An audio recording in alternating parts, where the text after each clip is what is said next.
गणतंत्र दिवस महोत्सव की। नमस्कार मित्रांनो, आज आहे 11 फेब्रुवारी। मृणाल आता ऑफिस गेली आहे आणि तिचं राउटर घरी डिलिव्हर झालं आहे। तर सगळ्यात इम्पॉर्टंट गोष्ट जसं आपलं वायफाय इंटरनेट पाहिजे घरी, तर आम्ही स्पेक्ट्रम कंपनीचं ऑलरेडी ऑर्डर केलेलं आहे। त्यांचं मॉडेम वगैरे आम्ही सोबत घेऊन आलो आहे, पण त्यांचे राउटरचे चार्जेस ऑलमोस्ट $20 ते $30 होते दर महिन्याचे। त्याच्यापेक्षा मी ठरवलं की एक डिसेंट राउटर $100 मध्ये येऊन जाईल, तर ते ऑर्डर करून घेऊ आपण आणि मी सेटअप करून देणार तिचं आज इंटरनेट। कारण की बेसिक जर ती कधी वर्क फ्रॉम होम करते आहे किंवा इतर वेळेस घरी नुसतं स्ट्रीमिंगसाठी इंटरनेट वगैरे पाहिजेच, तर आता इंटरनेट खूपच बेसिक गोष्ट झाली आहे। त्याच्यामुळे सगळ्यात पहिले आज मी ते सेटअप करून ठेवणार आहे। त्याच्यानंतर संध्याकाळी आपण सगळ्यात पहिले गजानन महाराज मंदिरामध्ये दर्शन करायसाठी US मध्ये मी पहिल्यांदा गजानन महाराज मंदिरामध्ये चाललो आहे। डॅलस मध्ये गजानन महाराज मंदिर आहे, एक श्रीराम मंदिर आहे, त्याच्या आतमध्ये गजानन महाराजांची एक मूर्ती आहे, तर आम्ही पहिले ते दर्शन करणार आहे। त्याच्यानंतर तनू म्हटली की अजून एक कार्यसिद्धी हनुमान मंदिर म्हणून आहे, तिथं पण आम्ही जाणार आहे। ते सगळ्यात मोठं मंदिर आहे डॅलसचं, आणि मी सगळं तुम्हाला दाखवणार आहे की राउटर कसा सेटअप करता, इथं मंदिरं कशी आहे आणि साता समुद्रापार कसे आपल्या लोकांनी अजूनही सगळी संस्कृती जपलेली आहे ते आपण बघूयात। मला सगळं तुम्हाला दाखवायचं आहे आणि फार मजा येणार आहे आज। तर आजचा ब्लॉग पूर्ण त्याच्याबद्दल आहे। तर मी जस्ट आता बॉक्स उघडला आणि हे आपलं TP लिंकचं AX3000 वायफाय 6 वाला राउटर। तर असं पूर्ण बॉक्सच्या आतमध्ये आणखी त्यांनी पॅक करून दिलं आहे। मी आता हे पूर्ण अनबॉक्स करेल आणि बघूया आपण की कसं दिसते ते राउटर। तर मी बॉक्स जस्ट उघडला आता आणि त्याच्या आतमध्ये एक क्विक इन्स्टॉलेशन गाईड आणि बाकी जे पेपर्स रेलेव्हंट आहे जे TP लिंकसाठी ते सगळे आहेत। हे आपलं मेन राउटर आहे, असं आहे, 4 अँटिनाज आहे त्याला, आणि त्याच्यानंतर त्यांनी एक इथरनेट केबल दिलेली आहे ऑलरेडी, बट आपण स्पेक्ट्रमचे पण डिव्हाइसेस आणलेले आहेत, त्याच्यामध्ये आपल्याकडे इथरनेट केबल आणि त्यांचं मॉडेम वगैरे सगळं ऑलरेडी अवेलेबल आहे। तर मी ही network cable as a secondary network cable म्हणून वापरणार आहे, बेसिकली बॅकअप म्हणून ठेवून देईल, आणि हे चार्जर आहे आपल्या राउटरचं।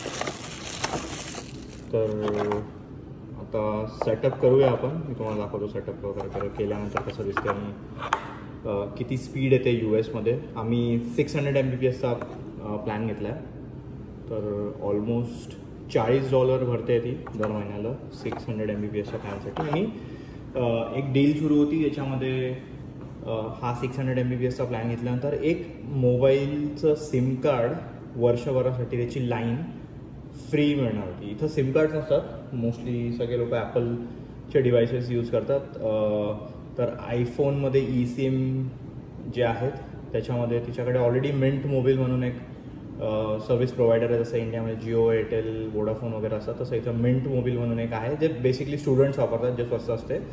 आणि आता स्पेक्ट्रमसोबत आणखी एक लाईन फ्री मिळाली आहे 1 वर्षासाठी, तर 12 महिने त्याचे पैसे नाही भरायचे काहीच मंथली, आणि अनलिमिटेड डेटा वगैरे मिळणार होता। तर ते ॲज अ सेकंडरी सिम आम्ही तिच्या फोनमध्ये सेटअप करून घेतलं। तर आता बघू आपण हे सेटअप केल्यानंतर कसं दिसतो आपलं पूर्ण राउटर आणि किती इंटरनेट स्पीड येते आहे 600 MBPSच्या अगेन्स्ट। आपण आता राउटर अनबॉक्स केलं, तसंच ह्या केबल्स ऑलरेडी स्पेक्ट्रमने आपल्याला दिलेल्या आहे, ह्याच यूज करायचे आहे। कोवॅक्स केबल आहे आणि एक इथरनेट केबल आहे, आणि या बॉक्समध्ये त्यांचं मॉडेम आहे जे ॲक्च्युली सगळं इंटरनेट प्रोव्हिजन करते त्यांच्या कोवॅक्स केबलपासून। तर हे मॉडेम आणि ते राउटर आपण एकमेकाला कनेक्ट करणार आहे, आणि that's how the magic happens की इंटरनेट मिळेल तुम्हाला। तर चला पहिले आता हे सेटअप करून बघू।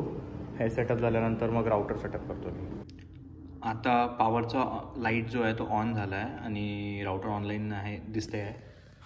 मी आता जस्ट इथरनेट केबल और आपण डेटा केबल हे म्हणू शकतो ती या मॉडेममधून एक्सटेंड करून राउटरला कनेक्ट केली आहे वॅन पोर्टमध्ये, आणि आता फक्त मला या राउटरचा अडॅप्टर कनेक्ट करून याला पॉवर ऑन करायचा आहे, आणि मग क्विक सेटअप जो आहे तो सगळा या TP लिंकच्या ॲपवरून होतो। आणि बस सेटअप कंप्लीट केल्यानंतर मी जे पण डिफॉल्ट युजरनेम पासवर्ड असतील त्या राउटरचे ते चेंज करेल। तुम्हाला पण मी सांगतो की जेव्हा पण तुम्ही असलं कुठलं इलेक्ट्रॉनिक डिव्हाइस सेटअप करत आहात त्याचे डिफॉल्ट क्रेडेन्शियल्स ठेवू नका, किती स्पीड देते ते. तर 600 MBPSचा प्लॅन आहे आपला आणि 550 डाउनलोड आहे, 560 ऑलमोस्ट. Not bad. 566 डाउनलोड आणि 22 अपलोड आहे. तर मी त्यांना आता कॉल करून विचारणार आहे की ते 566 अप आणि 566 डाऊन असं कनेक्शन अपग्रेड करू शकता का, कारण की बरेचसे कंपनीज इथं आता ते करत आहे. स्पेक्ट्रमनी माझ्या इथं रॉचेस्टरमध्ये माझं 600 अप 600 डाऊन करून दिलं आहे, अपग्रेड करून दिलं. तर मी फक्त त्यांना फोन करून विचारील की ते डॅलसमध्ये पण करतात का अपग्रेड, आणि जर करत असलेलं अपग्रेड तर बेस्ट, नाहीतर ही स्पीड पण काही वाईट नाही आहे. आता निघालो आहे आम्ही गजानन महाराज मंदिरात जाण्यासाठी. मृणालचं घर बऱ्यापैकी सेटअप होऊन गेलेलं आहे. तिने आज सकाळी पूजा करून गणपती बाप्पा बसवले आहेत आणि आता आम्ही चाललो आहे गजानन महाराज मंदिर, जे की इथून ऑलमोस्ट 20 ते 25 मिनटं दूर आहे. तर तुम्हाला दाखवतो मी गजानन महाराज मंदिर इथं डॅलसमध्ये. मला तर फार आश्चर्य वाटलं की इथं गजानन महाराजांचं मंदिर आहे आणि 4 वर्ष झाले. तर ऑलमोस्ट 3.5 ते 4 वर्ष होत आहे मला की मी इंडिया गेलो नाही अजून, विजिट नाही केलं आहे मी, कारण की काही ना काही सुरू होतो, इंटर्नशिप्स, जॉब्स, आणि आता अजूनही मी इंडिया जायचा प्रयत्न करतो आहे, बट अजून कन्फर्म झालं नाही आहे. तर त्यामुळे शेगाव जाऊच नाही शकलो. ऑलमोस्ट 3.5-4 वर्ष आले. आईबाबांना पण नाही भेटलो आणि शेगावला पण गजानन महाराजांचं दर्शन करायसाठी जाऊ नाही शकलो अजून. तर आता डॅलसमध्ये गजानन महाराजांचं मंदिर आहे आणि ते नाही केलं म्हणजे काहीच नाही केलं. सो मी आता आम्ही निघतो आता 20 मिनिटामध्ये. ताई आणि भाऊजींसोबत चाललो आहे मी आणि मृणाल, आणि बस आम्ही तिथं नमस्कार करू आणि मी तुम्हाला दाखवतो कसं आहे इथलं गजानन महाराजांचं मंदिर, आणि भेटूया आपण तिथं आता दाखवतो.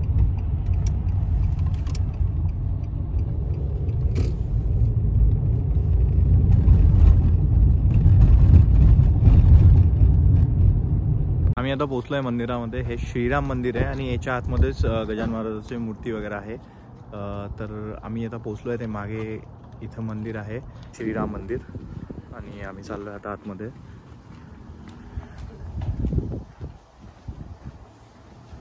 तर हे एंट्रन्सवरच शू रॅक वगैरे आहे. आणि पहा किती छान मंदिर आहे, खूप छान मंदिर आहे, खूपच सुंदर आहे मंदिर.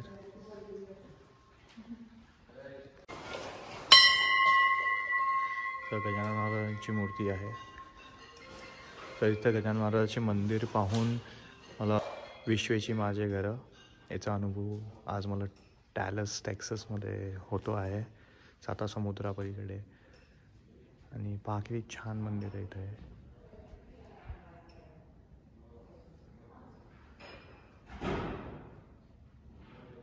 तर इथं तुम्ही महादेवाच्या पिंडीवर जल अर्पण करू शकता. इथं त्यांनी नळ वगैरे लावला आहे आणि तुम्ही ते भरून त्याच्यामध्ये वरून पळीमध्ये टाकायचं आहे. तर इथं असं नळ आहे आणि त्याच्यामध्ये पाणी भरून तुम्ही जल अर्पित करू शकता. हा पार्ट मी नंतर रॉचेस्टरला परत आल्यानंतर रेकॉर्ड केला आहे. तर गजानन महाराजांचा प्रगट दिन एकाच आठवड्यानंतर होता. अनफॉर्च्युनेटली तेव्हा मी डॅलसमध्ये नव्हतो आणि ते रेकॉर्ड नाही करू शकलो, पण मृणालनी थोडे व्हिडिओज रेकॉर्ड केले आहेत, ते मी याच्या पुढे तुम्हाला दाखवतो आहे. तर बघा आता गजानन महाराजांचा प्रगट दिन कसा साजरे केला. श्री गजानन महाराज की प्रकट दिवस महोत्सव की, श्री सूर्यादि नवग्रह देवताओं की सायंकालीन आरती की, धर्म की अधर्म का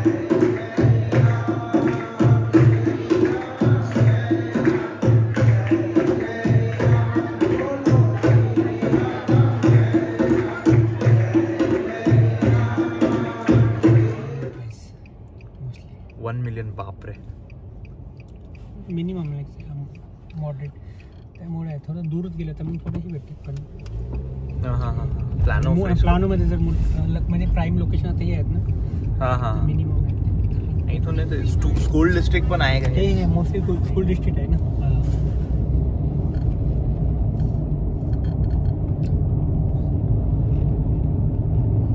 रोड्स पण इकडे थोडे बघशील थोडे नवीनच आहे. तिकडे थोडे टार रोड जास्त दिसतात, तिकडे सिमेंटेड रोड जास्त आहे त्या साईडला.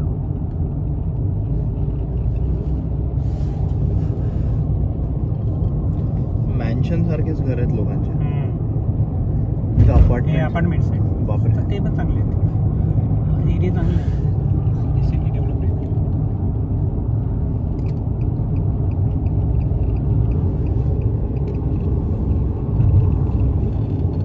आम्ही दुसऱ्या मंदिराकडे चाललो आता.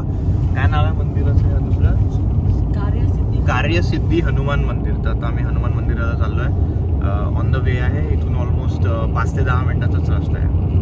हे मंदिर ओळले. हो इकडे पण आज काय मस्त मंदिर आहे. बापरे. हे भारी मंदिर आहे, म्हणजे सगळ्यात मोठं मंदिर आहे इकडचं. छान आहे.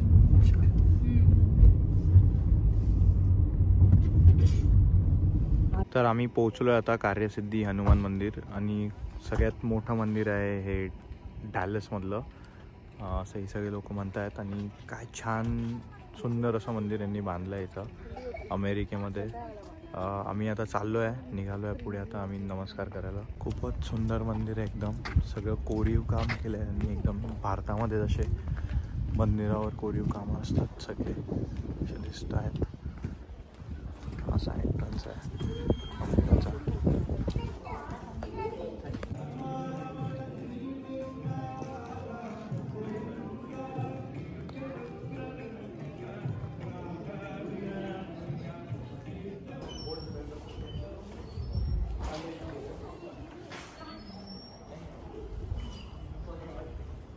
तर आम्ही आता निघालो आहे कार्यसिद्धी मंदिराच्या तिथनं परत जायसाठी. छान दर्शन झालं एकदम. आणि मला परत एकदा सांगायचं आहे की US मध्ये असतानासुद्धा मला आज अनुभव झालेला आहे की हे विश्वेची माझे घरं. आणि सर्व लोक इथं भक्तिभावाने आलेले होते. थोड्या क्षणासाठी पण मला वाटलं नाही असं की मी US मध्ये आहे, असं वाटलं की भारतामध्येच आहे. छान वाटलं. टेक्सासचं वातावरण पण खूप छान आहे. मंदिर आहे इथं, लोक अजूनही आपली सगळी संस्कृती जोपासत आहे. हे पाहून तर खूपच छान वाटलं. आणि आता आम्ही निघालो आहे परत घरी जाण्यासाठी. एकदम खूप छान वाटतं आहे. तर असा होता हा आमचा पूर्ण दिवस.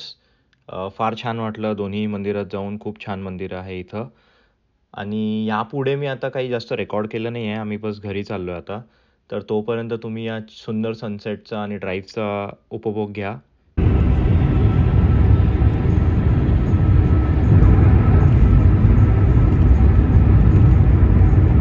उद्या मी आयकिया जाणार आहे. मृणालच्या घरात थोडं फर्निचर घ्यायचं आहे. आणि आयकिया झाल्यानंतर आम्ही संध्याकाळी टॉप गोल्फ जाणार आहे. तर तुम्ही मागच्या व्हिडिओमध्ये बघितलं असणार की मी ते टॉप गोल्फचं कार्ड विकत घेतलं होतं कॉस्कोमरनं. आम्ही ते यूज करून टॉप गोल्फ जाणार आहे. आणि आमचा रॅन्डमली असाच प्लॅन झाला आहे परत की अरे दुपारी छावा मूवी आता जस्ट रिलीज झाला आहे, तर म्हटलं छावा मूवी बघायला जाऊ. सगळे एक्सायटेड आहे त्या मूवीसाठी. विकी कौशलचं काम खूपच छान आहे असं सगळे म्हणतायत. चांगले रिव्ह्यू झालेले आहेत त्या मूवीला. तर मी, तनू, भाऊजी आणि मृणाल आम्ही चौघंजणं पहिले छावा मूवीला जाणार आहे दुपारी आणि संध्याकाळी. आणि त्याच्यानंतर आम्ही टॉप गोल्फला जाणार आहे रात्री, मृणाल वापस आल्यानंतर ऑफिसमधून. तर बघूया, स्टे ट्यून्ड. मी तुम्हाला ते पण दाखवतो सगळं.